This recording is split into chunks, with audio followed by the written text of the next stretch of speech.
All right. You're now live. Live. Okay, and this is Senate Finance, and this is the 20th, 19th of May. 20th. This feels like the 20th. 20th. No. Well, that was yesterday. It is the 20th. All right. The date on the miscellaneous tax bill side by side is the 19th. This is Senate Finance, and before we get into the business of the day, Senator Bray, you have an editorial appointment, and we'll get that. Yell it upstairs. Great. Thanks, Madam Chair. I'm here to report out, there was one of our nominees was away. She returned, caught up with her yesterday. Her name is Lauren Wobby. She's a CPA. She lives in Northfield, Vermont, and she's been named to the Vermont Education and Health Buildings Financing Agency, and at an agency with which she has worked in the job that she just retired from. She just retired as the CFO and treasurer of Norwich University, where she had that position for 11 years, since 2010. But she was at Norwich starting as a CPA, then controller, then CFO and treasurer for a total of 37 years. She's worked with this board to manage, capital investments. And when asked by the governor 6 years ago, is there any board you would like to serve on? She said, just one, and it's this board.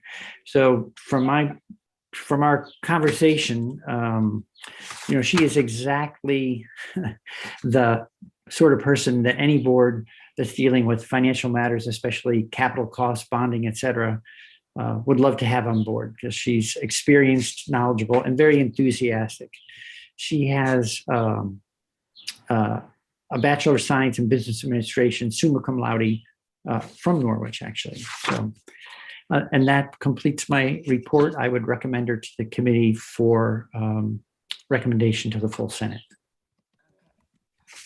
So Senator Bray, that was a motion that we approve the appointment of Lauren Wobby of Northfield to its healthcare and educational buildings Financing agency. Is there any further discussion? If not, all those in favor say aye. Aye. Oh, say no. Carries unanimously. And Senator Bray, you can shift that one upstairs. Okay. Thank you. Now we'll get to what I think is the business of the day.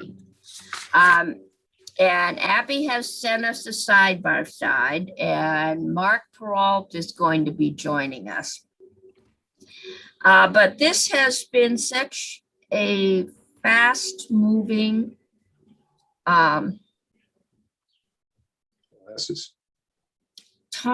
or it's just been a little crazy, even crazier than usual. Yesterday, when we got off the floor, you remember we voted out, but the Education Committee wanted to take a look at that small schools grant section, I think, because they didn't look at that when they had the yield bill. So they did want to look at that. The bill did not go out until Monday. It went over, and I've been waiting for a committee of conference to be named. And I had sent in names for our committee and just so we could move it. And we were going back at 5 o'clock last night in case the House was ready. They have never not asked for a committee of conference. I don't know, 2 or 3 o'clock yesterday afternoon, I got a call from a lobbyist saying that the House has been very concerned about the addition of the Opeb costs, the teachers' healthcare, basically, to the ed fund. And well, it probably is all right, but they said if you're going to put an expense in the ed fund, you have to put additional money in. And thus they were considering, or I guess preparing to vote out the cloud tax attached to the miscellaneous tax bill in order to cover the cost of the OPEB. Originally, we were told it was covering the cost of the corporate income tax changes, but now it was going on there. And so I called Becca and I said, what's going on? Because no one's told me. And she says, well, you need to talk. We're going to have Janet call you. You need to talk to Janet. So Janet called and told me what I just told you. They were putting it on, and she said, we're going to, and I said, well, this is Wednesday and my committee hasn't had a chance to look at this bill. And there's no way we're going to be able to do due diligence before Friday and decide if we're going to take this bill up or what we're going to do with it. And I know you've sent it to us before, but I've got a new committee. I think maybe Senator McDonald was here last time we took this up. We voted it down one time. And I said, I'm feeling a little, I used the word blackmailed. You're waiting till the last day and you're sticking this on a must-do bill. And well, so, and she suggested that we get together and start taking testimony on the cloud tax last night. And I decided I'm not doing that. It's just no way we can do justice to a bill that's that important. And I'm not sure there's the votes in this committee to do it anyway. I don't know. So I get another call, 7 o'clock last night saying that the cloud tax was off and that everything else we did was okay, except the yield bill. And I said, okay. So we'll basically, and this gets down to where we are every year at this time. The Senate tends to be a little more conservative when it comes to lowering taxes this year and risking having them jump up next year when we're looking at what is essentially one-time revenue. Now, I understand that the bill is out and on the floor and that I'm not sure what they're doing with OPEB, but my talk with Becca a few minutes ago is that the OPEB is there's 1.8 million that's being held in the general fund to deal with potential changes in the whole pension system as this pension study committee moves forward, and that OPEB and Mark or Abby, this was a 5-minute ago phone call, but I think either OPEB I'm not sure if it's still sitting in our bill, but there's money being reserved to cover it, or if is being taken out. But whatever it is, the one place we now know we have disagreement with the House is in the property tax rate. And so does anyone know where is OPEB? Because that was one of our concerns. Steve Klein is coming, maybe because Steve is following the budget, and this is all being played out in the budget bill. So there's Steve. He's connecting. Maybe Steve, can you tell us what is the present status of OPEB? Are you with us? You're with us in name, but not photo or voice.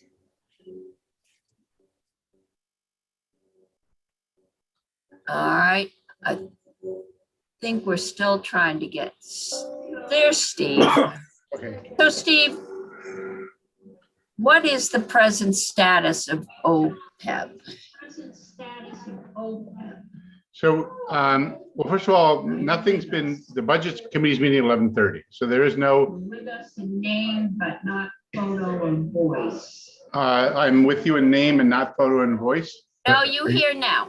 Okay. Steve, I think you're watching the YouTube, or somebody is, that's Yeah, giving us a reverb.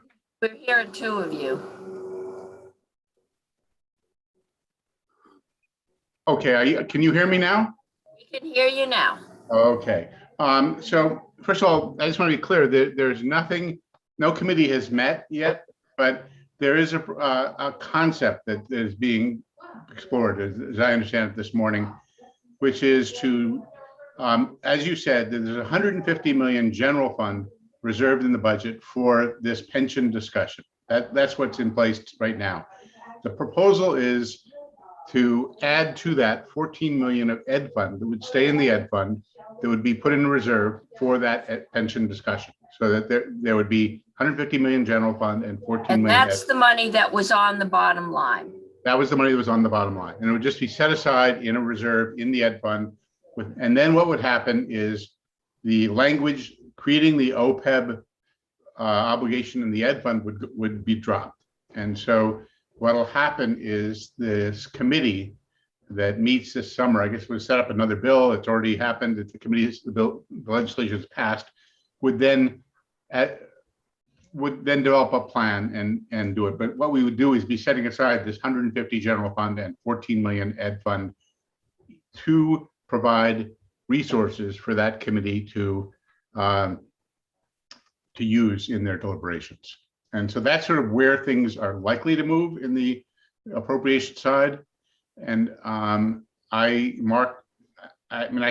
think there's a whole side of this. It's more on the ways and means side. I don't know whether we can have Mark explain that, or what would make sense. I mean, at least that's the appropriation side piece. Okay, all right. Sandra Pearson. I'm sorry, Steve, I've been trying to read the side-by-side and listen to you. Did you say, so delay OPEB? This, we're wrapped up, I think we all understand, with the budget deal. And the high level is we delay OPEB for 1 year, Well, and do something with the ed fund so the deal would be, for it that? wouldn't be delay it. The language would be gone. So basically, you take out the language forming the OPEB obligation in the ed fund. So all that language is struck. And so what'll happen is we're setting aside in a reserve 14 million ed fund, just as we set aside 150 million general fund in a reserve. And the language says for, I can pull it up, but it's for this committee to look at when they discuss the pensions and OPEBs and future obligations. And it can only be spent if there really is a plan developed that can utilize, they'll only be used consistent with a plan that's developed. So there is no the language to do the OPEB is totally gone. Okay, And But- our go ahead, Senate, Chris. our Senate conferees supportive, or this is what's about? No, to- I think this is the Senate conferees have discussed this morning, and I think they are supportive. What's different in this thing is the deal. It's not what they wanted. Nothing in life, on these things is ever what people want. But what it does do is the education fund is just like the general fund, putting aside money. They're putting aside sort of like a earnest money, the 14 million to so that this process that's going to happen about pensions becomes fairly real. And it's just like right now, let me give you the current language reads in 21, the sum of 150 million in general fund monies are hereby reserved to be part of the pension funding initiatives and pre-funding of other post-employment benefits. Now it would read 150 million in general fund monies and 14 million in ed fund monies are hereby reserved in their respective funds to be part of the pension funding initiative. Okay. So both funds would have money set aside for this. And that the idea is before June 30th, 2022, the General Assembly administration with the treasurer and others shall develop a long-term plan to address these things.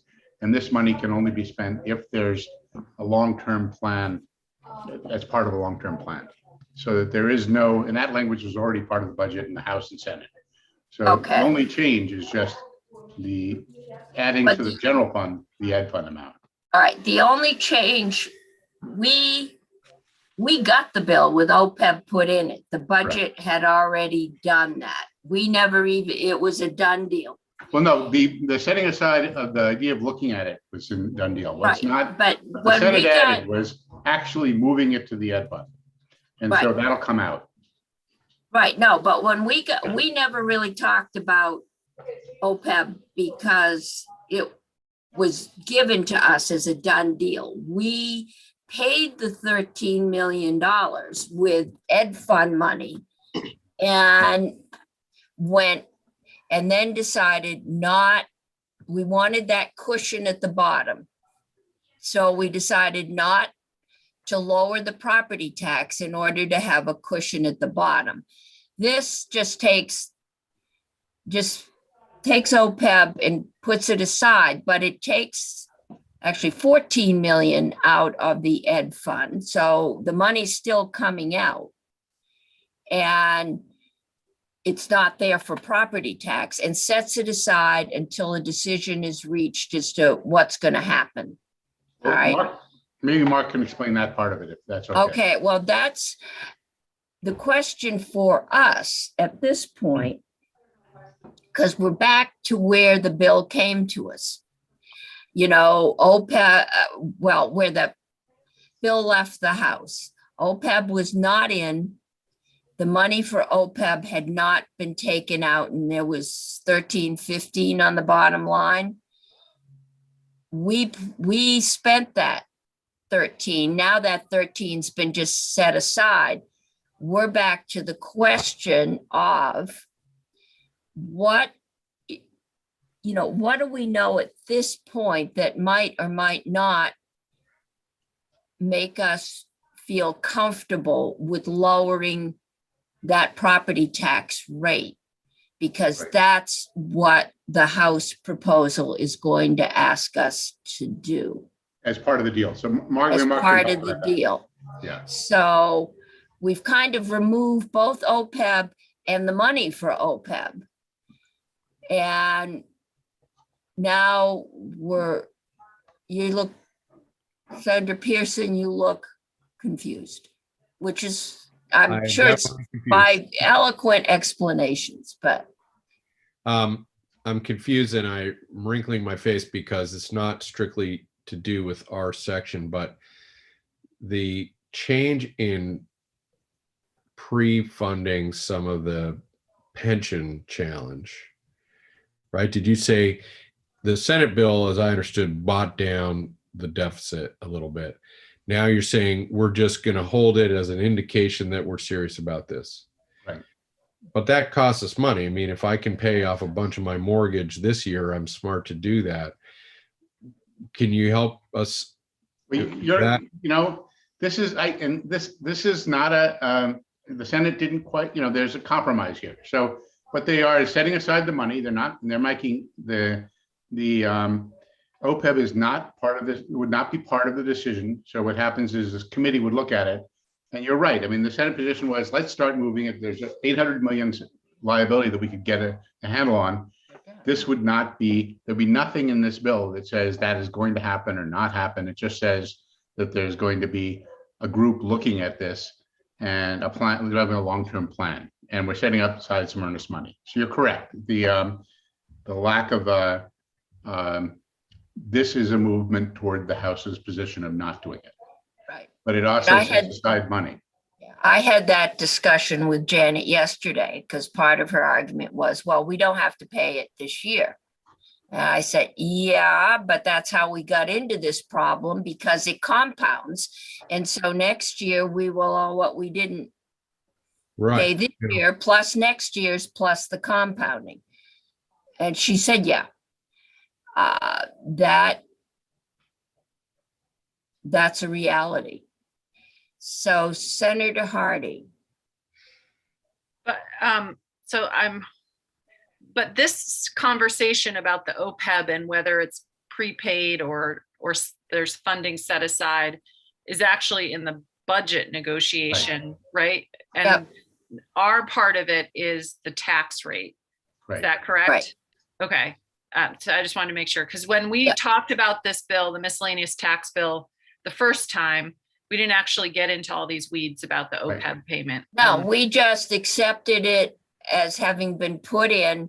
We used the 13 million on the bottom line that was uncommitted, that went to pay for it, more or less.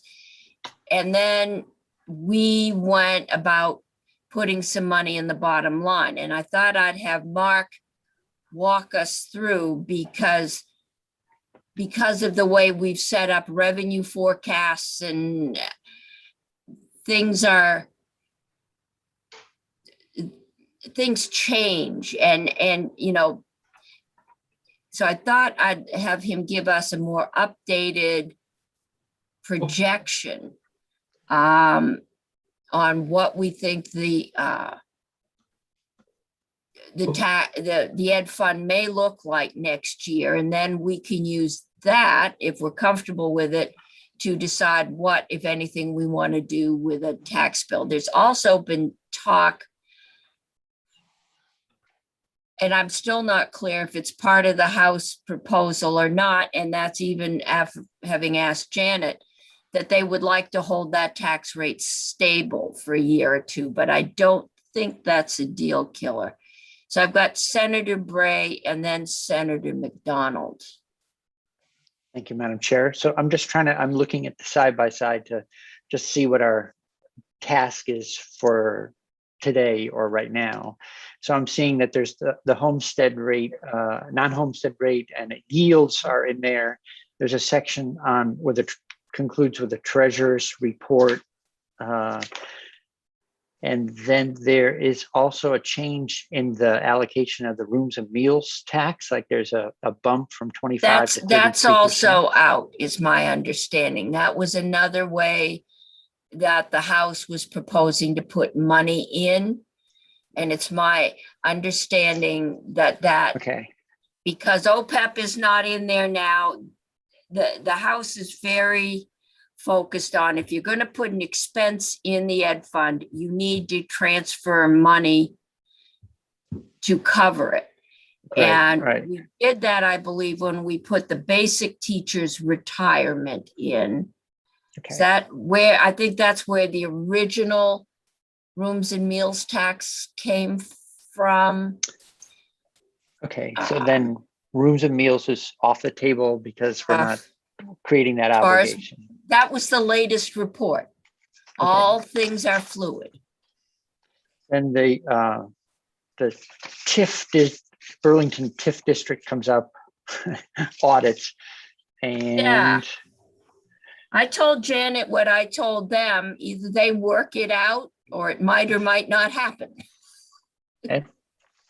She's having the same difficulty we did with two people that don't want to work something out. Okay, so does that mean that really the biggest thing we're sorting through as a group this morning is this section, I guess it's 17, education property tax yields and non-homestead rate? That is our challenge today. Yep. Thanks. That is the one thing that's in. And so I'll have Mark, there's Mark, he moved. Just kind of walk us through what the balance sheet looks like. There's also other moving parts like ESSER money and what schools are doing with it. And there's Senator McDonald, I'm sorry, I forgot to get to you. So if we're gonna sit on pension money and not act, which that strikes me as not being the Senate position.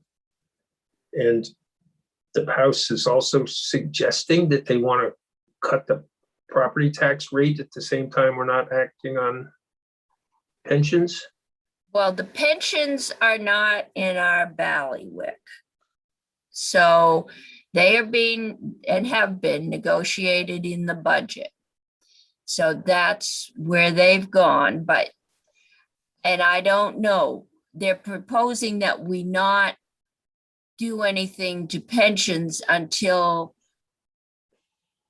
a plan, till the committee is met this summer and a plan for pensions has been developed. Well, there seems to be an aura of we are meeting here to pre-approve something that they haven't sent us. And They have not, it is on the floor, I think. so when it comes off the floor, we would Well, know how deep a hole we've dug for ours has been Well, done for. first, we're going to have a discussion. We can't agree to anything. I think what we're going to get is a proposal to concur with further proposal of amendment that Janet told me last night that they were not going to ask for a committee of conference. Thus, we didn't meet last night. This is the one section that is still in our control that will guaranteed will be coming over to us. What else is left when the House gets finished with it on the floor? We'll deal with it then. OPEB has been taken into the budget and being negotiated there. So this is what's ours. And Now, before I thank you, Madam Chair, for clarifying. I think that appropriations will be looking over their shoulder at us, and maybe we'll be looking over our shoulder at them, or maybe we'll be holding hands together. So if we were in the building, we would be running I'm back and forth all across the ears at hall. this but- point, but I don't want to get ahead of our appropriations committee and the wisdom that they have committed to date.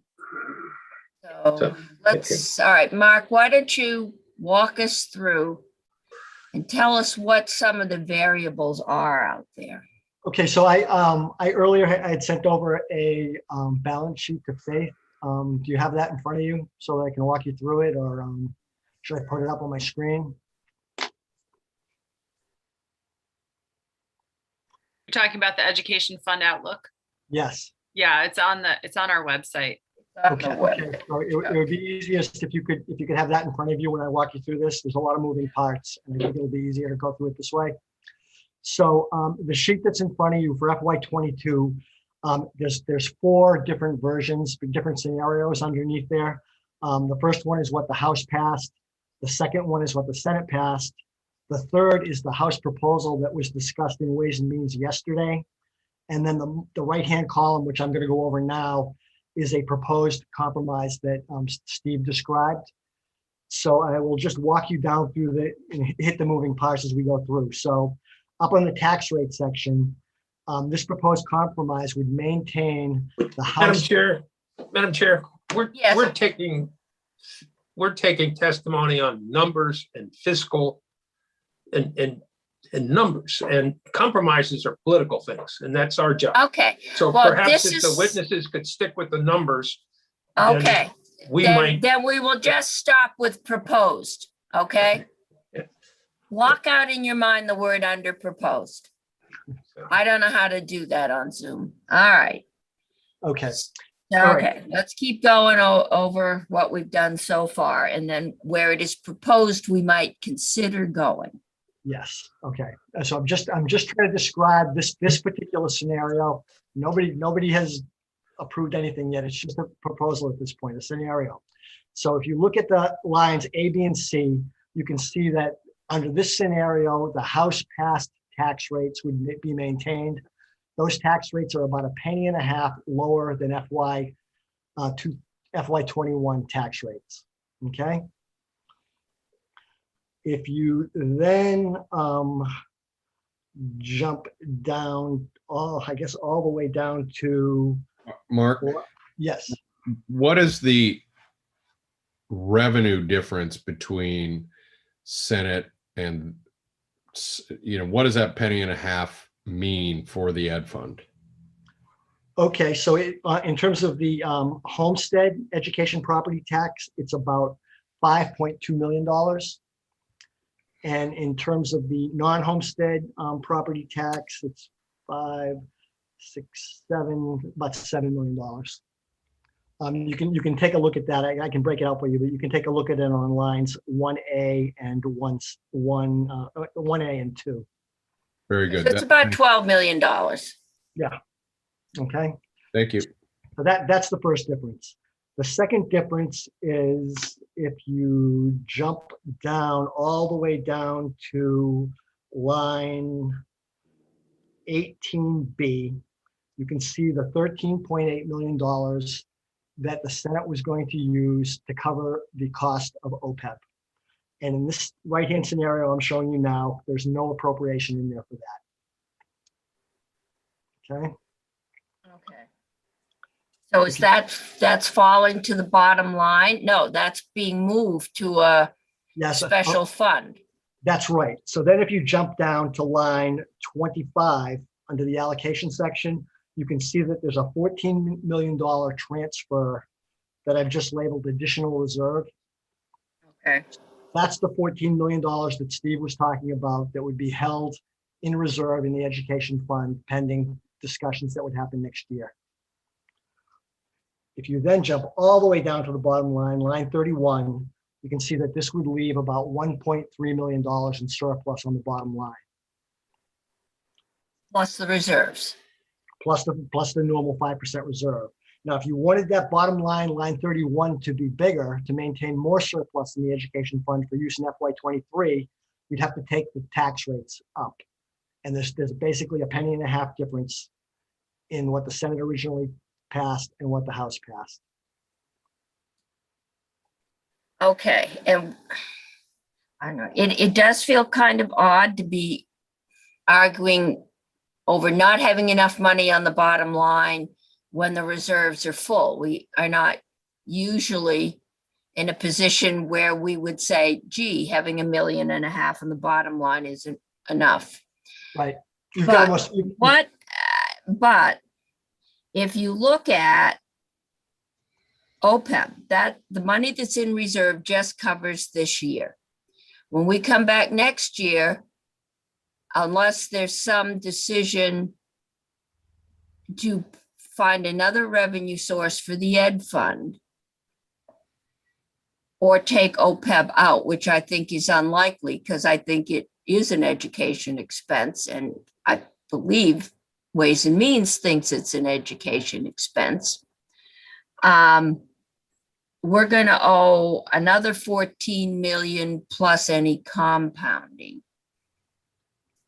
And so what's not on here? We know that the sales tax revenues, we're dealing with the revenues from the January forecast. that's right. And Graham may be able to address this here, but my understanding is the non-property tax revenues that are coming into the education fund are running significantly over forecast. Okay, so Graham, can you walk us through that? And there was something also about our education tax credits not being as high as we projected, so. Right, the property tax credit, which is a big number, it's $183 million, was forecasted back in January. And at that time, we were anticipating that income would drop more significantly than it has. So there's likely going to be some savings there. We also haven't booked any prior year reversions, which shows up on the education fund normally down on line 23. So there's some additional money there. And we're also not expecting education spending to grow significantly next year because of all the federal money pouring into the local budgets. It's likely that they're using some of that money to offset costs that they would have been making anyways for, some of the federal money can be used to pay salaries for existing employees, for example. And anecdotal evidence is that local school boards are able to be building up their reserves. So that would lead you to think that next year, we had a 1.3% increase in school budgets this year, which was very low. And I would think something along those lines next year as well. So there won't be pressure coming from education spending. Okay, so we've had a couple things change since the January forecast. Mhm. Incomes have not gone down as much as we anticipated, thus fewer people will be eligible for the property tax credit rebate, Right. we used to call it. Okay, so we'll be paying out, or yeah, I'm not sure if we don't pay it out, we'll collect more because We'll collect more homestead property tax. Yeah. All right.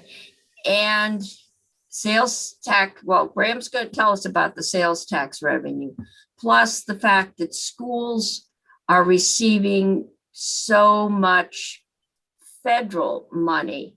We're anticipating that next year's budgets will not see a major hike. Right, education. Then that'll be lower. Okay. Senator Pearson. Madam Chair, I think it's helpful to understand what you said or somebody said at the outset. This proposal does already include a compromise that we not get foisted with the cloud tax. That right. Tricky. So I want to acknowledge that right up front. And the Opeb fight is sort of not our fight. But I'm wondering if folks can help me understand the justification, as I understand it, for the Opeb not going to the Ed Fund this year, which is a Senate position, has been that we're not doing the cloud tax, which makes up that revenue, and yet they're also proposing that we cut the yield rate, or we play with property tax rate. And if we didn't do that, we would have the money, basically would be on par to cover the OPEB. So can anyone explain that logic to me? Or if I mean, that doesn't really make sense to me. Well, if I could jump in, that the money that you'd be using to cover OPEB would be one-time money this year. So OPEB would be an ongoing cost to the education fund. But the money that would be used to offset that cost would be one-time money only available in FY22. Why, if we're setting the yield, because but the property tax is by definition a one-time thing because we set it every year? Well, yeah, I mean, yeah, the point we'll take. Well, I think we used to talk about sustainable revenue increases and treating anything above what we think is a sustainable growth rate as one-time money. And I think we've been looking at the sales tax revenue as partially one-time money. People seem, we think, to be doing what you're supposed to do with stimulus money. If you don't need to pay for the heat and lights and food, they have been buying things with it, big things. But the federal stimulus is not likely to continue.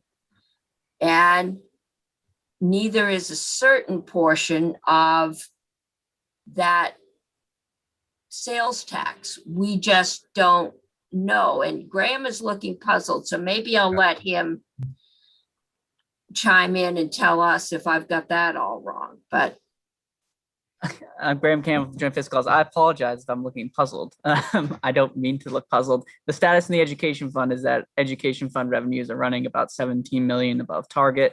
And it's not just sales taxes, it's also purchase and use taxes and meals and rooms taxes as well. So I helped, I bought a car. So yeah, purchase and use tax revenues last month were the highest month that we've ever received for the meals or for the purchase and use tax by a lot. So yeah, it's not just the sales tax. So overall, it's about $17.5 million above target. Okay. And that's just through April. It's not including May and June, which could be higher. Is that above, I'm sorry to interrupt, but is that above the January target? That's correct. Okay. How did January target compared to the target when we adjourned in November? Much better. I believe it's the January forecast of the Ed Fund was higher than what it was when we adjourned from the August forecast in 2020, but I'll have to double check that. When we went home in September, after the July forecast, we were looking at $150 million. Was that the June forecast, $150 million deficit? And by the time we went home, finally, we were looking at something like, oh, only a $50 million deficit. And we had the reserves full. And part of the reason the House put this yield bill out early was so that schools knew that the picture in January was a lot better than the picture when they got their tax forecast, their property tax forecast in November. That it's the backside of our setting a revenue forecast and basing everything on it. At times like this where things are highly volatile, it doesn't work so well. So exactly, Madam Chair, and we back in January, we realized that we are sitting here and watching, sort of a roller coaster. And I think you are correct that if things open up, there's going to be less money going to the Ed Fund and more money going to the general fund as restaurants and those places open up. I'm trying to understand why we would, knowing that the next 6 months is likely to be as unpredictable and a less exact science, why we would be tinkering around with the yield. I think it would be a testimony to our fortitude if we could see that the property tax rate be steady for 2 or possibly 3 years and not get out ahead of ourselves on this one. So, well, the other thing we could propose, because the word stabilize has been put out there in various phone calls, kind of is, and they'd like to stabilize the tax rate. you can stabilize the rate, you can't stabilize the revenues. So, Right. Yeah. So, but, we could offer to hold it flat for X number of years. That might help them. But that also has risks. We could offer to lower it, but maybe not lower it as much as they have asked for. And not guarantee stabilizing it. It looks like, from what I'm hearing, and I'm looking at Graham and Mark and Steve, and Brianna has joined us, that we have some cushion against a major jump next year if we lower it. It looks like revenues, at least for next year, are coming in. Of course, we found out with the pandemic, all things are subject to change, but as best we can forecast, it looks like we've got some cushion for next year. Yeah, if I could just emphasize what Graham said and Senator McDonald's point. In January, you increased the forecast for the Ed Fund $78 million for FY21. And so I think, as Graham said, we're up 17.7 million so far through April. I think our thinking is you're going to probably end the year being up in the 20s, maybe a little bit more. And I did talk to Tom Cavett about this earlier this week. He thinks that we're going to see a similar increase in FY22. So it's not like what's happening is, as you know, the ARPA money that came in, the 1.3 billion, is just going out. The state level 1.3 billion has not gone out at all. It's all going to go out next year. It just came in. So the only thing you're seeing now is the money going out to individuals. Some of the money went out to individuals, but a lot of that hasn't gone out yet too. So you have a lot of money coming to this economy, let alone the bills they're talking about. So his idea is that you're going to see a very robust 22 and 20, probably 23 also. So I think what you just said is correct, that there is a fairly, between what Mark laid out and in changes in incomes and what Graham laid out in the sense of the revenues exceeding forecast, and what Tom's saying about the next few years, is you're going to have a pretty substantial cushion in that fund when June, July rolls around. So, Madam Chair, if this is correct, which would be great news, then it makes, how do we support our Appropriations Committee, who was prepared and has already endorsed the thoughtful investment in pensions, instead of having them sort of sit around reserved and not be put to work. And the amount of money that to be saved taxpayers and all with careful and immediate pension work dwarfs this proposal to monkey with the yield rates. And I wonder if we would held the line on the yield rates, it might give our colleagues in the Appropriations Committee the backup, the back to do the right thing on pensions and not put that off yet again. So that's my Okay, I think my wonder. the Yes. compromise in approach, and I know they were meeting at 7 o'clock this morning, and I think that budget is pretty close to being agreed to. And I don't know if at this point our saying we're not going to agree to it would change anything. I think that just the sense I'm getting is there's more moving parts to this than ours. And I'll look to Steve. Yeah, this is, and again, nothing has been put on the table in the Senate, but I think that the hope is that they have basically, I guess there's a lot of interest in getting out of here by tomorrow. So they had agreed to I understand that you could say for a longer time, it's up to you. The proposal really is that the Senate's going to drop its position. They're going to put aside, as Mark said, the 14 million in a reserve. This is the proposal they're discussing and they're bringing to you, and that you go to the lower, the House level on the yield.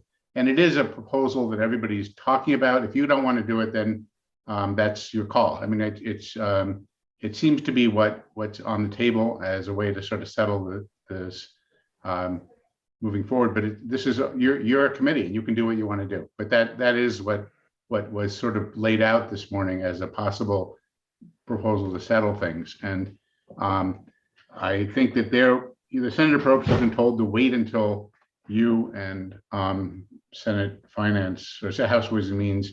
This is a key part of that. If you all don't want to do this, then we'll just go back to the drawing board. I think that's probably what will happen. Okay, I've got Senator Hardy and then Senator Bray. Thank you, Madam Chair. It seems to me that the battle on the Opeb stuff is not our battle.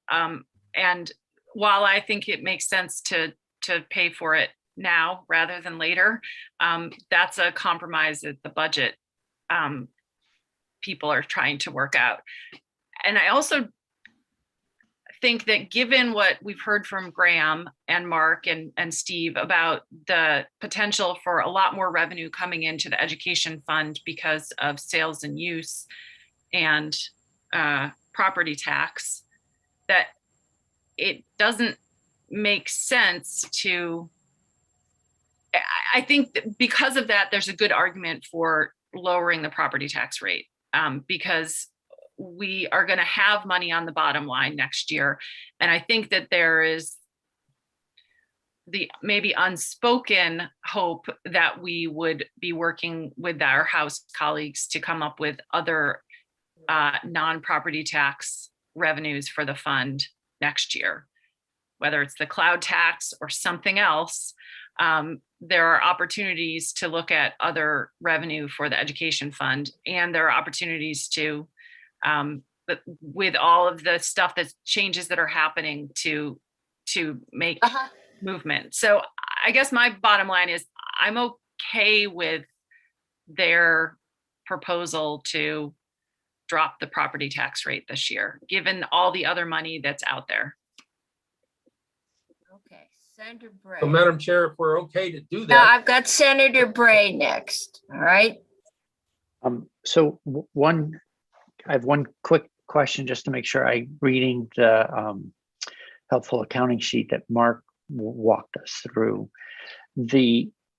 On the sales and use tax, there's the reductions related to machine and equipment, menstrual products, wood pellets. Are those already prorated? So this is just the ed fund share, or is that the total reduction?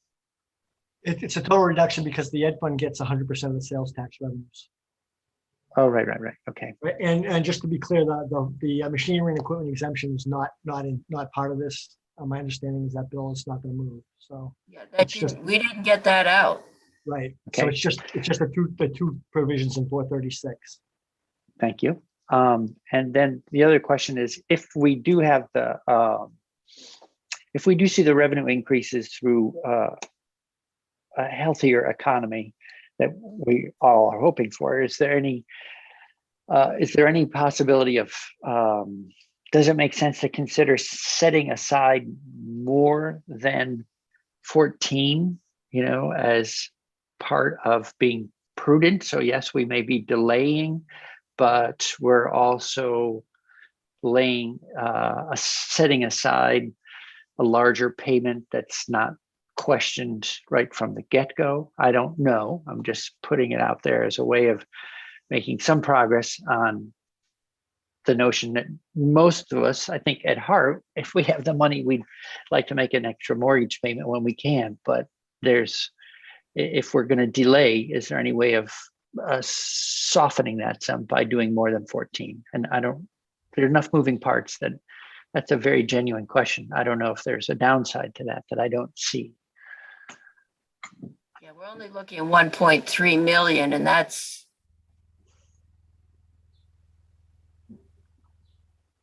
decimal dust. Wait, unreserved and unallocated. Right, on the outlook that you're looking at right now, there's Yeah. $1.3 million in surplus revenue. Okay. With the house tax rates. What's the 18.6 above it? Have That we is the spent amount- that?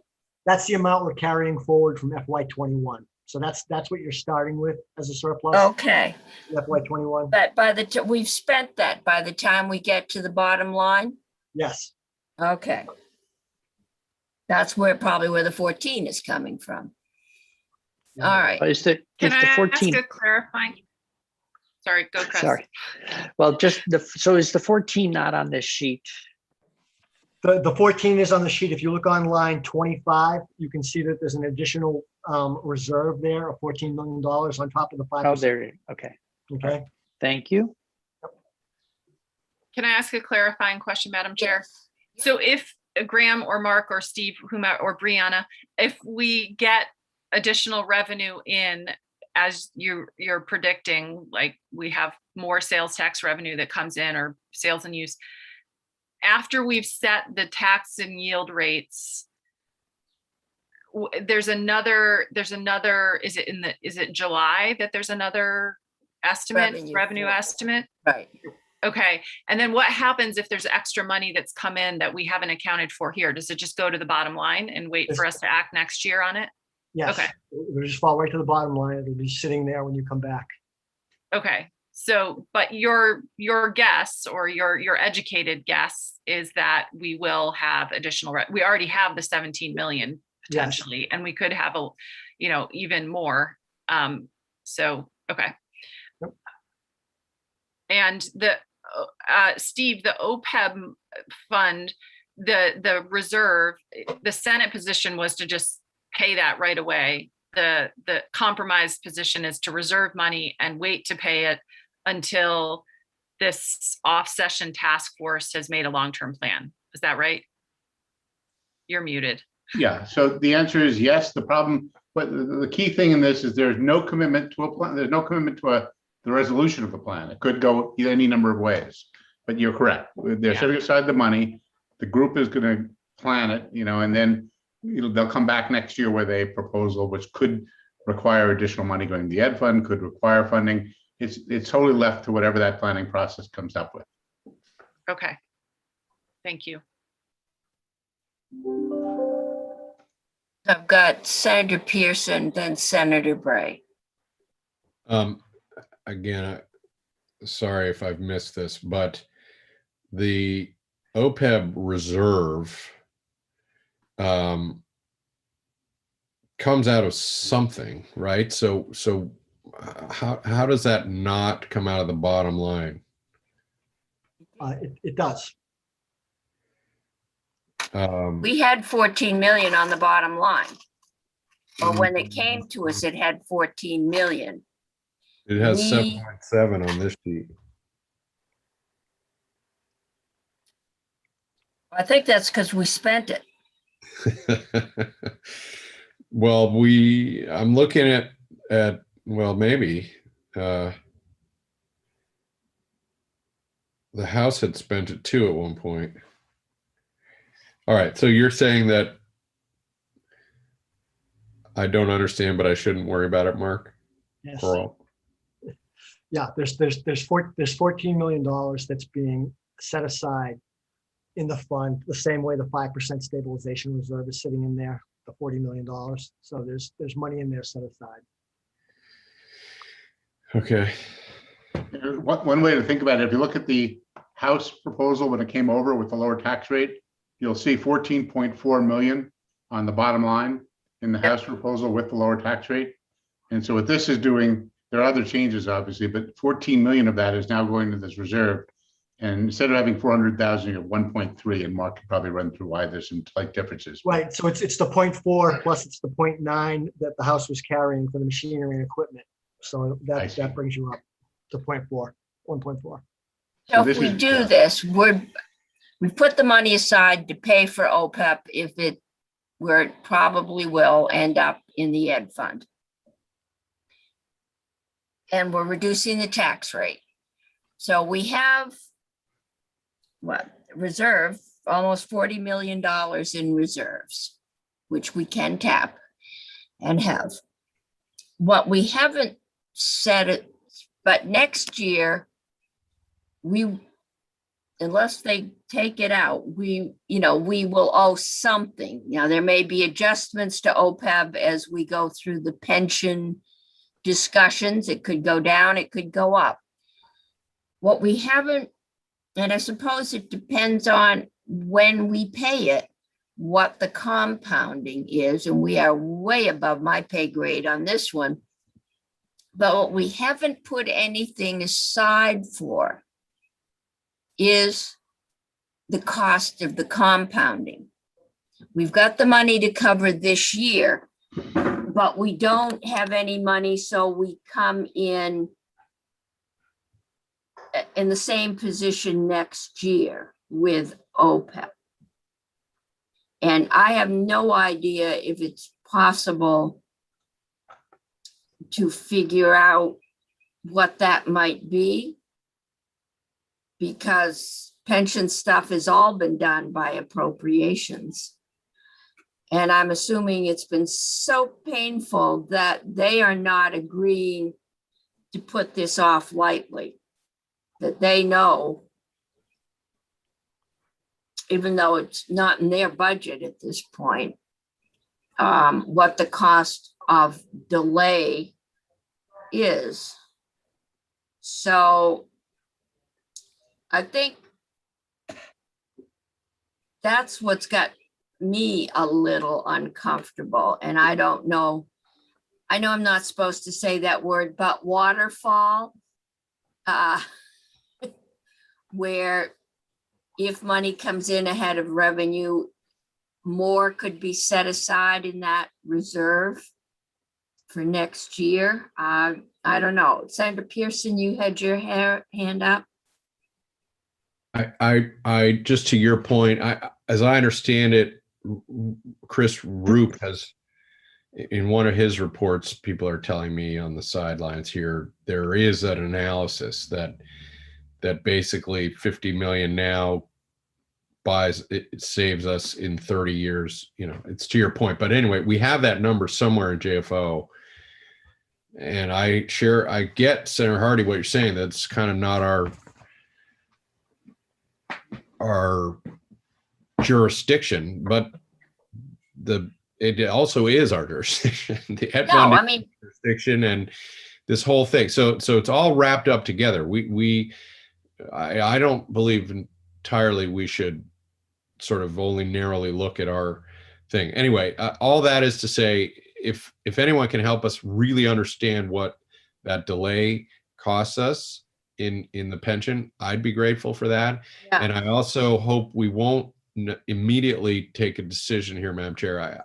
I'm sure we're under a gun. I think we can do it fairly quickly. I am not going to rush a decision, considering the kinds of things that have been dumped on us in the last 24 hours, some dumped and then removed. I want us to feel comfortable. And I think it is our OPEB is being set aside, but I have no doubt that it is an educational expense and that it will get put back in. The House's concern is that it got put in and no money got put in with it. Usually we transfer something and at least for a year or two, we put some revenue in.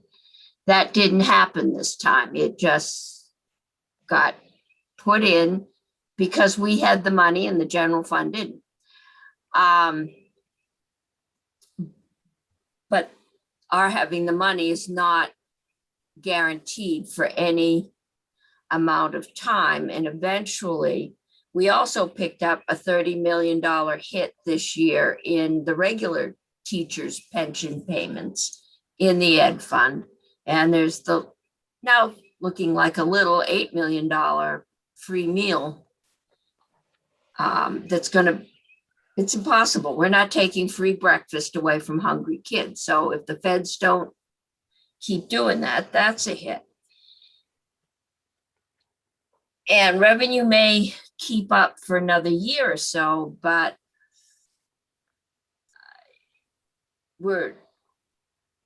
we haven't seen a robust economy in a while, and maybe we will. So I think, we can't predict the future, but we can predict that there will be a cost if we don't pay the OPEB bill this year. I don't know what that cost is, and I don't know if you pay it by December, if it's the cost is because it's in there earning interest. And and so next year you've got that to offset next year's increases. So I don't know if there's a way we could say we'll lower it a penny and we'll set that extra half penny into the reserves to cover the costs. And barring any major change, we'll keep it at a penny the year after, but we'll do that anyway. So I'll get Senator Bray. Senator Sirotkin, did I see your hand? No? Okay.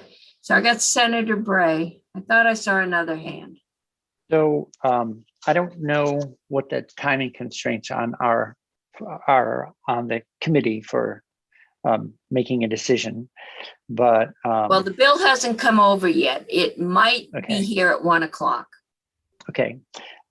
So I suppose I'll go back to, I think really where I was, and it sounds to me like, Madam Chair, you're saying something very similar. So I get the whole thing of fiscal prudence saying if you have money, pay down something you're paying interest on in order to avoid additional interest when you're foregoing the opportunity to reduce interest. But given that we're putting in line 25 reserve money aside, the 14 million, I'm fine with going where the reduced rate, the house rate. And can we add language? I don't think it would be binding, but it might be a compromise to say that any additional revenue, we would encourage the group that's meeting and making decisions to consider any additional revenues above and beyond the 14 received to be applied when that decision is made, if that's the way they're going. So it is a delayed decision, but it might actually be for a larger payment than we would make if we acted currently.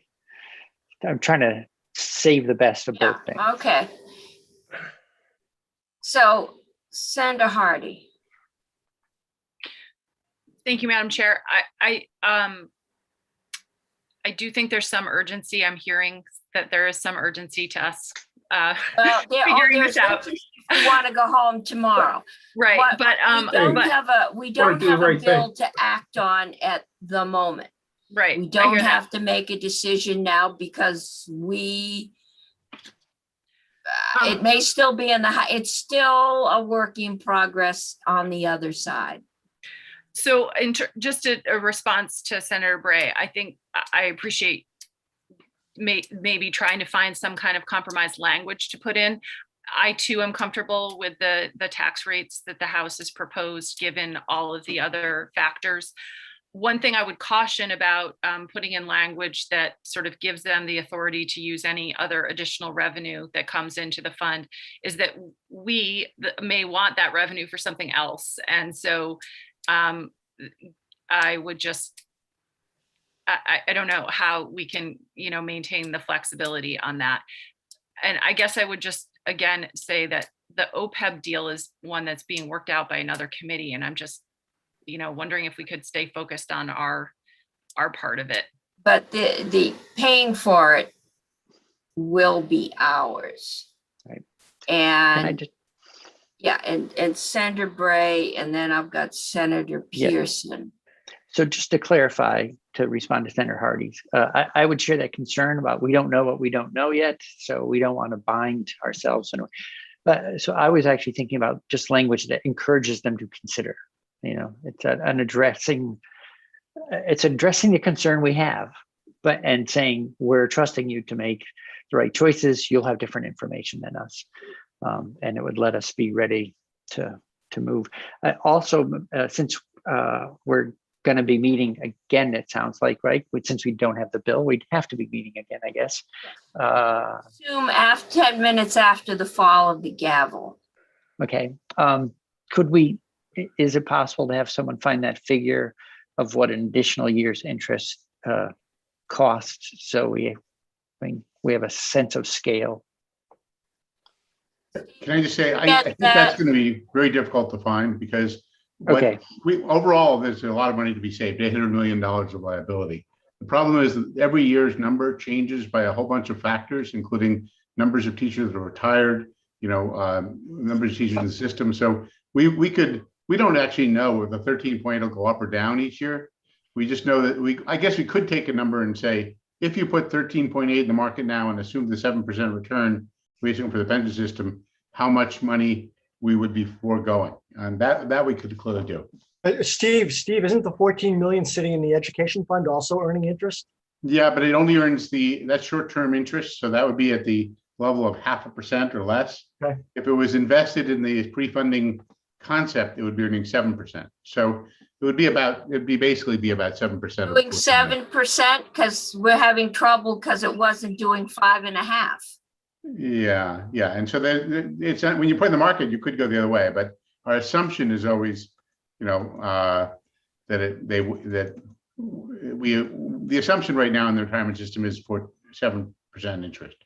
Whether or not it happens is unclear. All right, So is this, Senator Pearson? But, Oh, yeah, no, Mark, somebody else have something to add?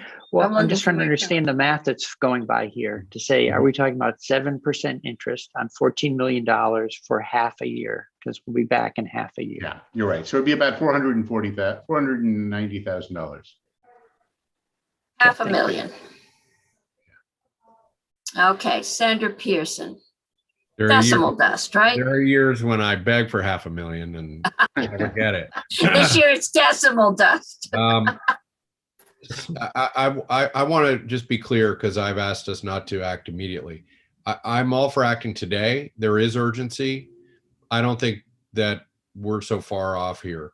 But Senator Hardy, one of the dynamics that has happened in the last several years with the Ed Fund, there's no longer, there used to be the general fund transfer to the Ed Fund. There's kind of no home for the Ed Fund other than finance. And so while OPEB is being negotiated in the budget, we have, I believe, and I continue to believe, a responsibility to be monitoring and engaged with these conversations. And all I would ask is, I'm happy to make this decision today, even right after the floor potentially, but because this is deeply intertwined with other moving parts, for us to just hear other people report what's going on and make that decision seems totally premature to me. I don't believe an hour is life or death in this situation at all. And so I just want to be clear, I'm not asking us for some kind of long delay. I think there are several moving parts, and trying to understand, what's just how they all fit together seems more than a little prudent for me. For instance, if we were to say, what about this? And that meant appropriations had an ability to say, to try something different, we should know that. So it doesn't have to be a long delay. It seems like we'd be silly not to be talking to other people that are also involved in this intertwined situation. And just let you know, the Senate Appropriations is waiting for you. They'll do it after you, so that you're first. Yeah. Okay, Senator Hardy. Thank you, Madam Chair. Can I ask about a couple different provisions that are in the side by side? Ask Abby if they're still in play and to understand those, or if people are willing. I'll leave it to the staff. Okay. Hi, Abby. Thank you. So your understanding is that the whole section about the rooms and meals stuff is not on the table anymore. So that's out, right? According to everything that Steve just reported, yes, and Okay. the budget discussions. Okay, so then my question is, in the last section, actually, I think it's the effective date section, they have apparently different effective dates for the federal tax link up stuff. And I just want to make sure that I understand that, because I know that the effective dates are actually where the action is at with those. So could you explain what they're doing? Sure, so it's just renumbering. It's not changing any of the. Oh, it's It's just because of renumbering. yes, it's because the meals and rooms tax proposal to change the allocation, that needed a separate effective date. So it just pushed the other sections back in the subdivisions of the effective dates. It does not change anything substantive. Okay, so they're at the same place as we are on the rooms and, I'm sorry, on the PPP, on the childcare, and on the EITC. Correct. All Got of the it. links. Okay. Good. I saw That it was in the word, okay. and so I'm glad. Thank you. That's helpful to know. Some of my darker moments yesterday, I thought we could change that, and because that effective date being when we linked up was very important to the House, and it was one of my darker moments when the cloud tax was still being kicked around. Okay, Senator Bray, and Just a quick bill language question. Where the $14 million line 25 reserve, where's that specified? Like, where do I look to line read that? 25. No, but I mean in the bill itself. It wasn't included in the language that was voted out of Ways and Means last night. That was not part of the discussion until today. This language that's posted is just yesterday's discussion. Okay. So And are you drafting that language? I'm not sure what the plan is for that. It's all Okay. still happening in real time. Okay, no, I'm not But trying to, Jay, I just want to, whenever we come back, if that's the direction if we choose to go, that we have language ready to look at. Because I was going back to that point about considering language encouraging the additional payment if should funds be available and the working group agree to it. I was just trying to see how that might fit together. I think it might be safer for us to allocate 14.5 million somewhere and maybe only bring the property tax rate down 1.25 cents. Because where would the money, where would the money come available and who would do? I think we can say, at least some of us, that we have a concern that we are covering the cost of this year's payment. And we understand that the whole issue of pensions is up for discussion, and that the payment next year may be better or worse. It may be different. But the one cost we are not covering is the opportunity cost of having it invested and made.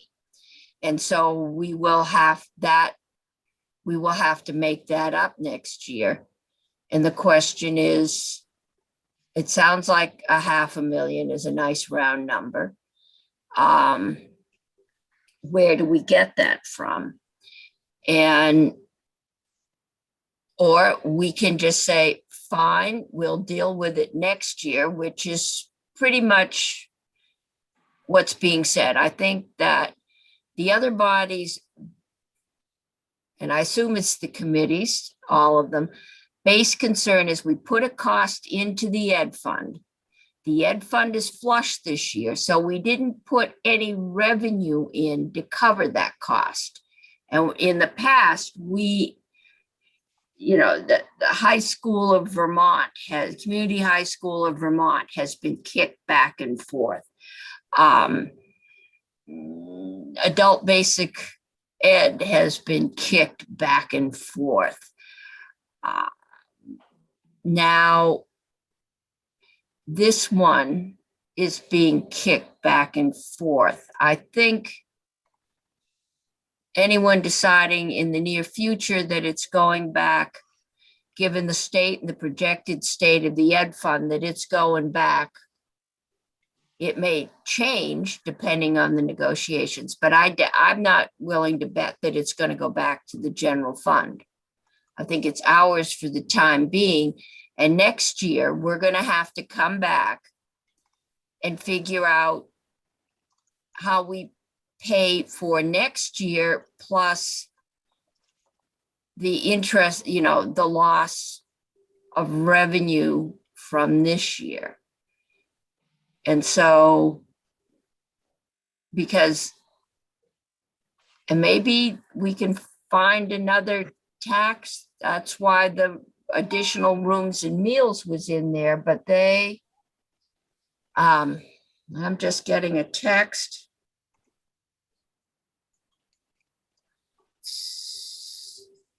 No, all right, no, it's just Senator McDonald. All right, thought it might be leadership telling us where they were.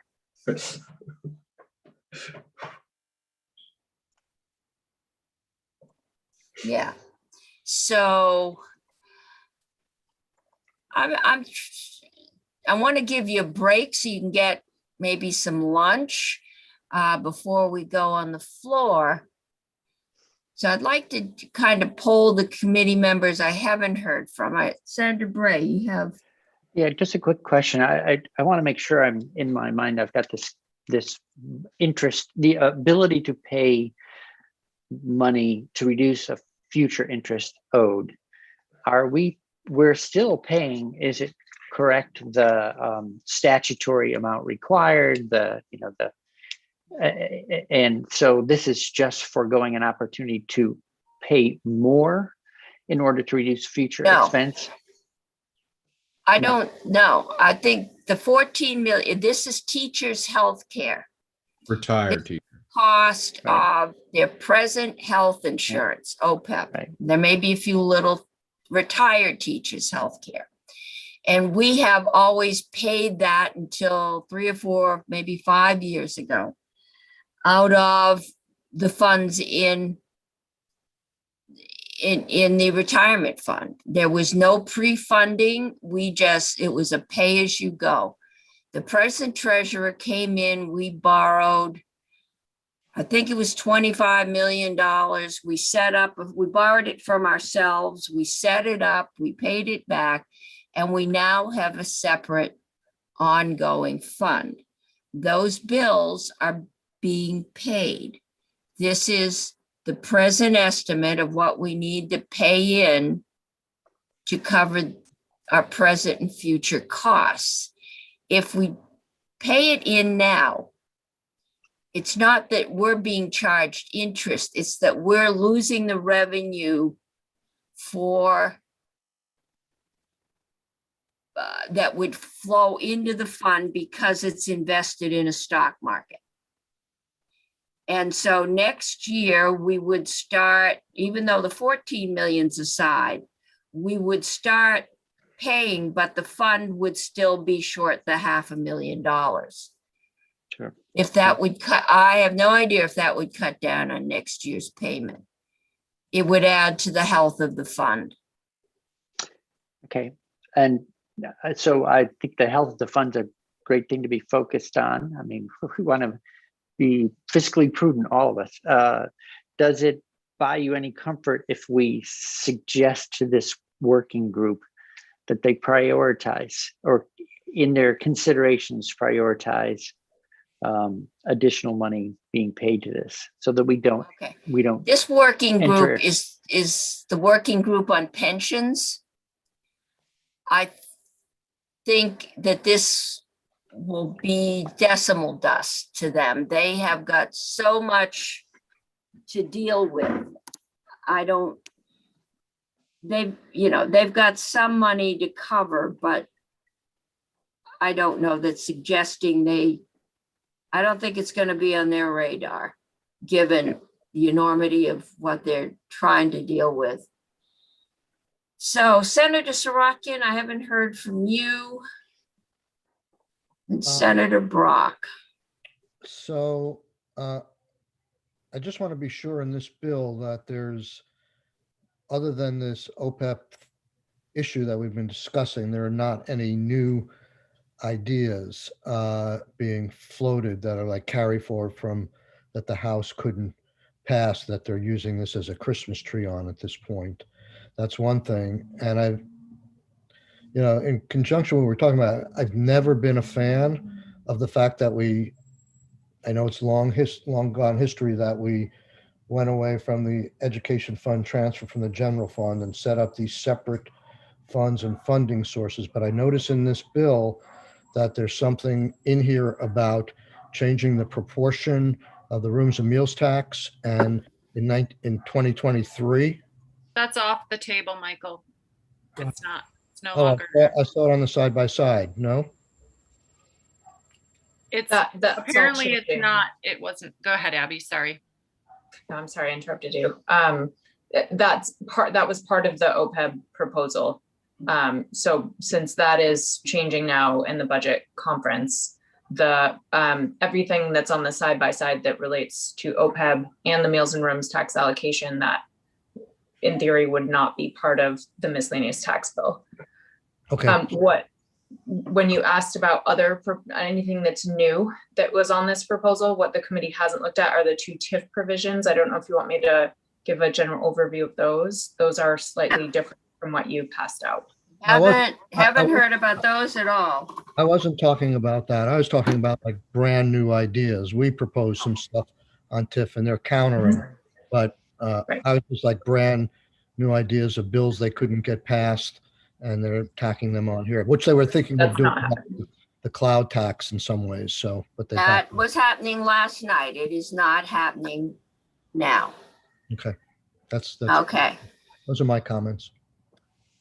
All right, well, Senator, how do you feel about the proposal to lower the property tax rate? Put the OPEB money kind of aside for now, the money and the discussion, and move forward? I'm okay with it. I tend to look at projections from joint fiscal of being very promising, so I think we can afford to do that. That's my feeling. Okay, Senator Brock, what are your thoughts?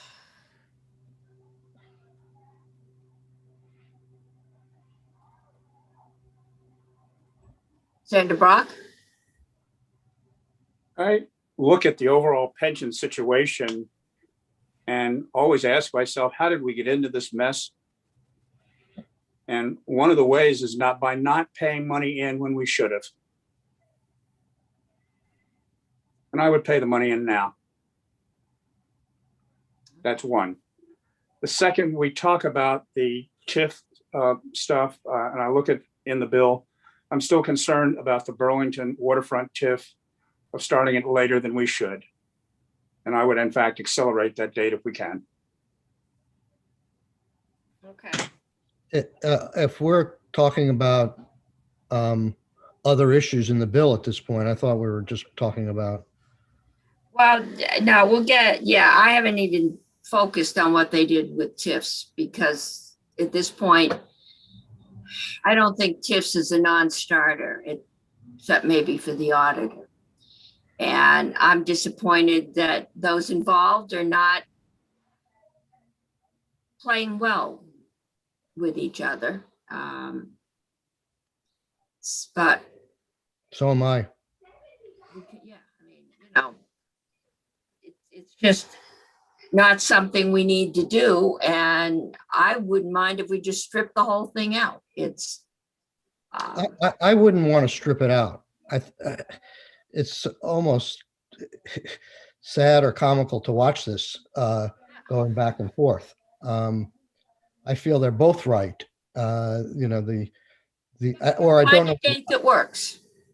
Well, I mean, I think the way I understand this situation is that the auditor wants to do it a lot sooner than 5 years, and the city's willing to do that, but they don't want to do it within 3 months. And Yeah, that sounds reasonable. They say that that's too hard for them, and the auditor says it's not. I don't know where the truth lies, but the process has not been good. It came in really late in time, and it's difficult for us to find out where the truth lies. Well, once we settle this, we'll take a date. Okay. I think Senator Kitchell may be going to join us. I hadn't pressed her to do that because I have a feeling she has enough on her plate, but maybe she can explain the latest if we can find her. So, committee, Senator Bray. Well, while we're waiting for Senator Kitchell, and I'll quit as soon as she gets here. I just want to understand where we're going. Are you floating out the proposal that we would do something on the rate, in addition to setting aside 14 to the reserve and the line 25 reserve, that we would come closer to the House rate but not meet it? 125. And I think we're separated now by 1.6, and you were saying 125. Well, the House wants to reduce the rate. They also want to stabilize it. This whole thing with OPEB came yesterday. We were paying OPEB this year and putting the money in, and it was going to get invested, and hopefully it was going to earn 7%. We're not putting the money in this year unless we hear differently. It's being set aside at least for 6 months. until some agreement is reached on pensions. But this is not really pensions. This is other pension benefits or post. And so I'm hearing at least several of us have concerns about foregoing that payment. And is there a way, if we are setting aside money, and Senator Kitchell has joined us. Hello. Senator Kitchell, hello. Hello. We're sorting through everything that's happened in the last 24 hours, most of which is now off the table, fortunately, the cloud tax. But I think what we've been told is that Opeb is being taken off the table, set aside along with the $14 million reserve. Yes. All right. I think, and even Okay. talking with the House, that it's going to stay in the ed fund. Where the money's coming from next year is still being kicked down the road. What we're missing is the opportunity cost. If we don't put the $14 million in, we lose the compounding that would happen. And so we're talking about ways we could perhaps set aside. We've got a rough estimate of somewhere around $500,000 to include that compounding cost. But we don't, I mean, we got a bill on the floor. We've been told, no, none of that's going to happen. But this is all moving. It is. And the House has the tax committee in the House is basically linking a budget issue with a tax issue and saying the two go together. We've gone through a variety of iterations between the cloud tax and we'll give you this.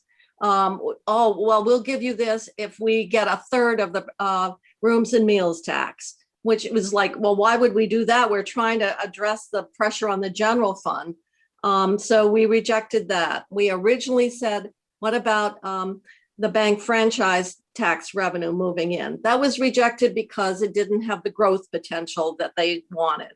So today we are trying to wrap up the budget, and we in the Senate had appropriated 13.8 to pay for the normal teachers OPEB. This would be the beginning of that prepayment and building that fund that would in fact be invested and generate more income the same way as with pensions. So what the House will not agree with the 13.8. There's a lot of misunderstanding. Superintendents thought it was going to be, they were going to get hit this year. That was not correct. Not only that, it's not part of the local budget. It would come out of the ed fund the same as the pensions do. What we're asking and what we've offered, and we hope that you will concur to get us going, is to reserve 14 million of the ed fund. There is more than that now. There's currently about 1.2, about 15, 16 million on the balance sheet. So 14 million can be fenced off in the same way that we did with 150 million on pensions, so that we are making a statement that we are serious about addressing our fiscal obligations and our outer year liabilities. The way the revenues are coming in now, we think it's up. The ed fund is up another 17.7 over estimate. And the belief is that by the end of June, we will have 20 to 25 million above. So what we have just offered, contingent on, I realize you don't have the bill. This is really so confusing. I think people are forgetting we want to adjourn. I realize it's hard because you don't have the tax bill back. But what we're asking of your committee is, would you agree so this is the quid pro quo here. And that is the miscellaneous tax bill, as you received it, would have lowered the tax rate. We can accommodate this reserve and even with that lower tax rate. But you had a discussion about, well, should the tax rate fluctuate? Is it better to have sort of some stability? So you looked at the tax rate from that perspective. The House, I guess, looked at it from what was actually needed and dropped it. So what I believe people are asking of Senate Finance is to concur with the House to at that lower tax rate. It takes that whole debate off the table that somehow we're depriving people of, of that tax benefit, and that we would, and I know that, so that's really it. In other words, we will get the OPEB reserve, a fence around it in the ed fund, and the quid pro quo is that the Senate would agree to moving the tax rate to the level that came over from the House in the miscellaneous tax bill. Has that helped at all? I think what we're trying to figure out is what, if we paid OPEB now, that money would be in there and compounding. If we just sit on it for another year, and I don't think that the pension study committee is going to be too focused on this. They got enough stuff on their plate. Is there a way we could say, if revenues come in at another 500,000 would get added to that fenced off area? So that when we come back next year, we're only going to owe the 13 million and we won't have to owe the 13 plus what we lost in compounding. If we can't do that with any ease. I don't think we can. And first of all, I don't think we adjust the annual payment by the compounding, because otherwise we wouldn't be gaining and growing the fund. So if we wanted to, if we're finding we're flush, we could always go in next year with the benefit of experience. But we've got to get to a point that's all theoretical until we actually get agreement that we have put forth a system that that pre-funds this this benefit and this liability that's being carried on the books. So I appreciate the thinking, but I think that's complicated. And so what I am hoping that we could do is have you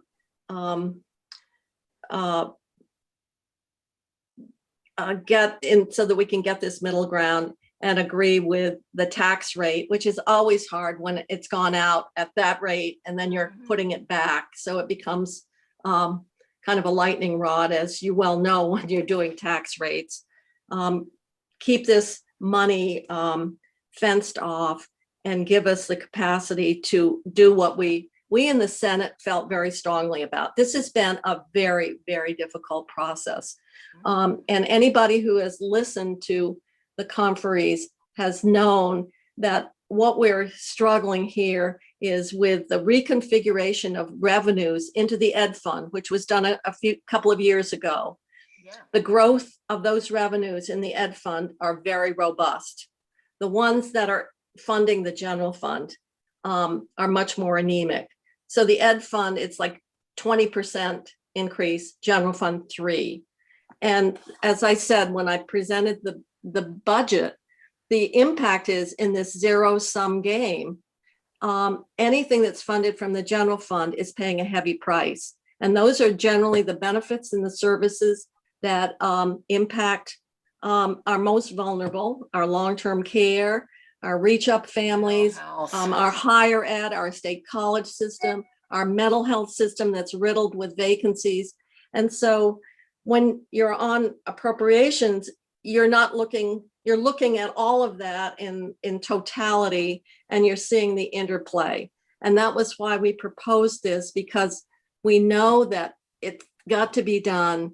We felt that this was the time to do it. As you can see, this could be accommodated now with no increase on the property tax. So I am asking your committee to please consider the tax rate that has gone out publicly from the House, and we will get the money fenced around and protected for this purpose and the work of this committee, so that we can close out the budget and we can vote on it tomorrow and go home. Okay. So committee, any questions for Senator Kitchell? Senator Pearson? I don't have a question for Senator Kitchell, so if others do.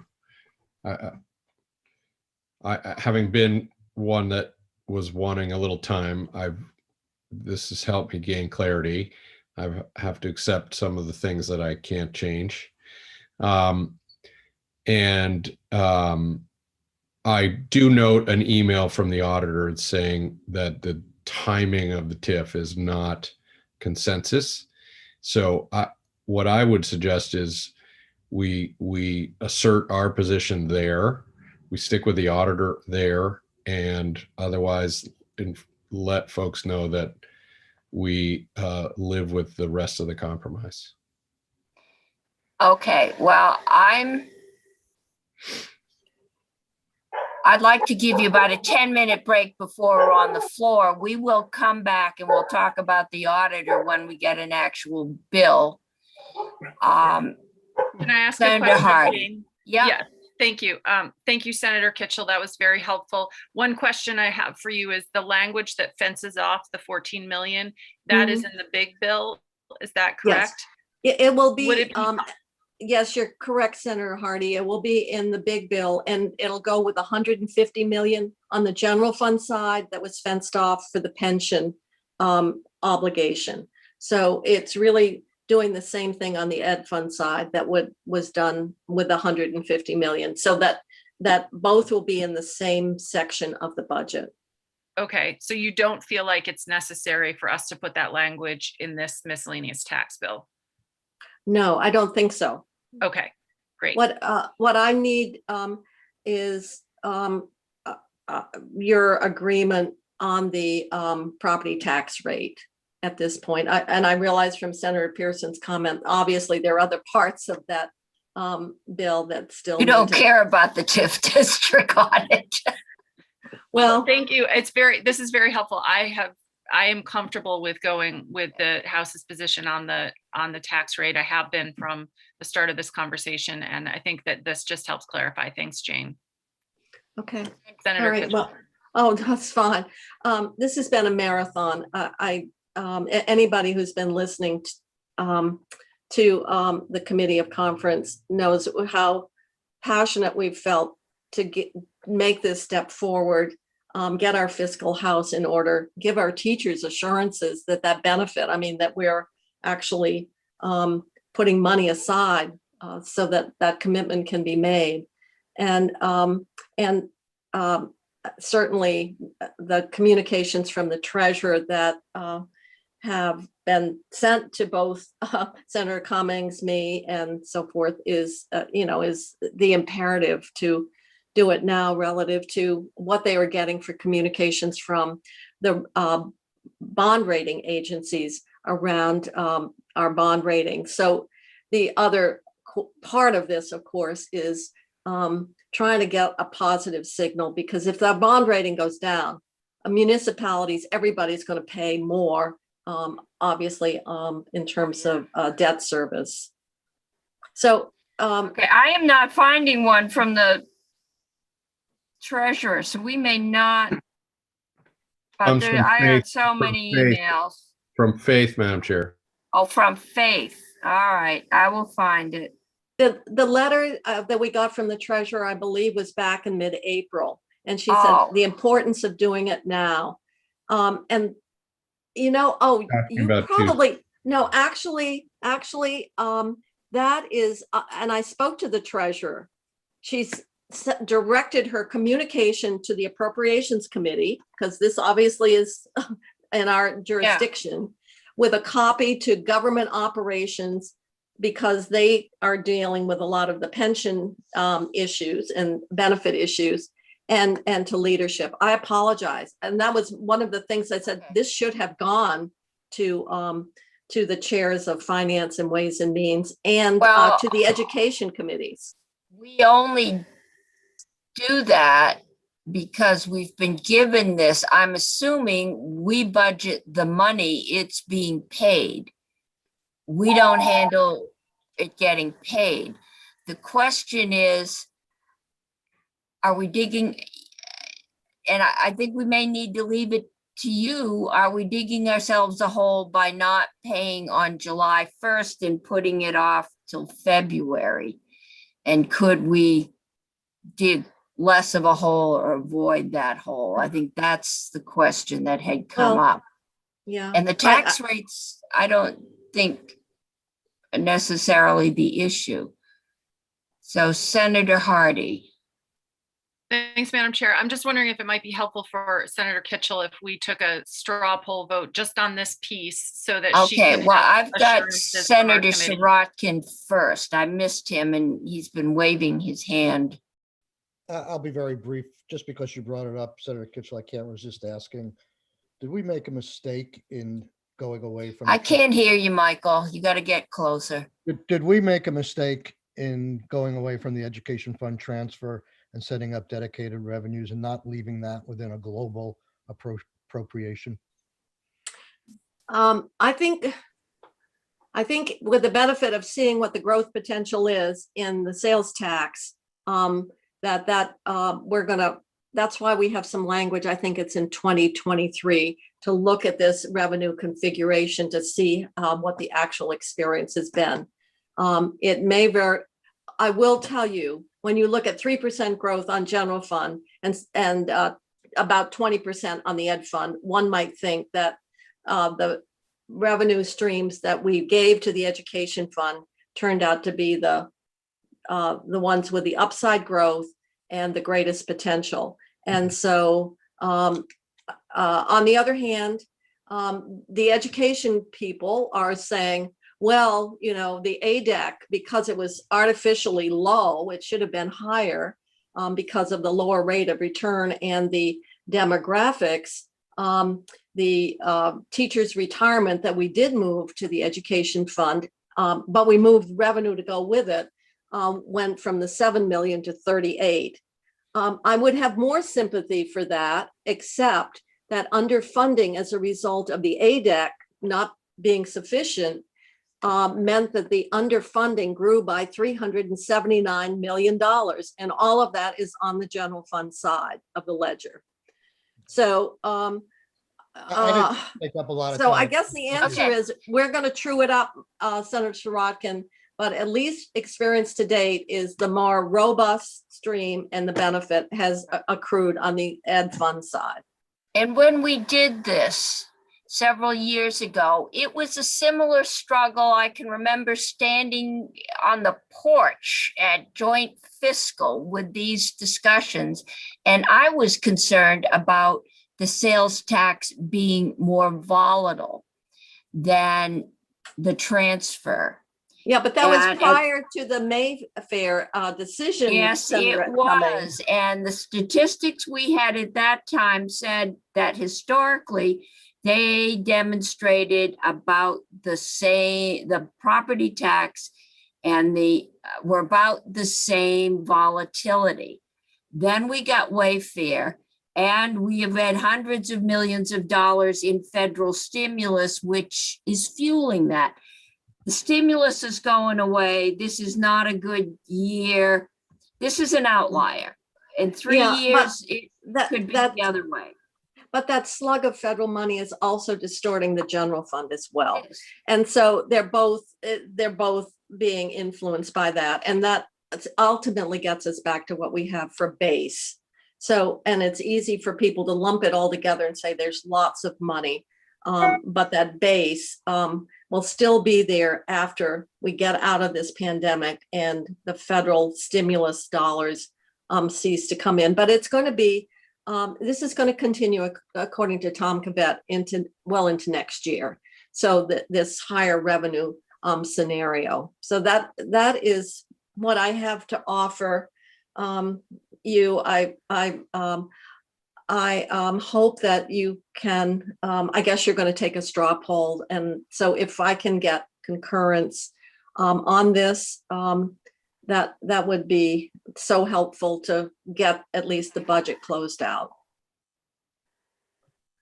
Senator Pearson, did you have a question or? I have a motion if you want, Madam Chair. Well, we can't have a motion because we don't have a bill to motion on, but we I can have do a straw poll motion. straw poll motion. All right.